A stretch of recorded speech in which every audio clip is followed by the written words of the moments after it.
Kto komu čo vysníval? Ja, pani učiteľka zo Svitu, som vysnívala Esterke sen, aby mohla spievať s rovesničkou, s takou našou hviezdou ľudového folklóru, s Esterkou.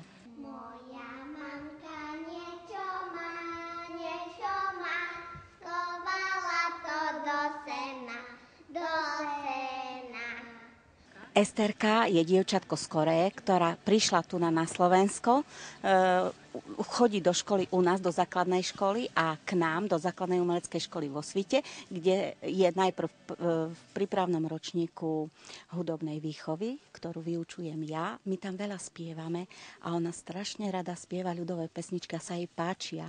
Aj rodičia, aj mamka veľa spieva a jej sa to tiež páči. Čiže takto chcú spoznávať ľudový folklór našej krajiny, čo je veľmi zaujímavé a veľmi vzácne, pretože niektoré naše detičky vôbec nechcú spievať ľudové pesničky.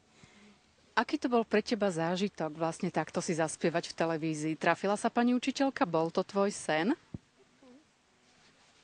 Áno. A to boli orechy, orechy, bolo ich tam dva mechy. Ste veľké kamarátky s Martinkou? Áno. Áno. A ktorá pesnička sa ti viac páčila, keď si spievala? S Martinkou, keď si spievala. Ktorá? Tancuj, vykrúcaj. Tancuj, vykrúcaj.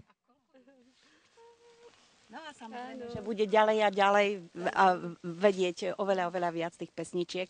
A možno v budúcom školskom roku, teraz je len prípravkárka, bude v prvom ročníku. U nás v základnej umeleckej škole máme ľudový súbor, ľudovku, kde takéto detičky spievajú aj s hudbou, čiže ja si myslím, že to bude rozvíjať ďalej.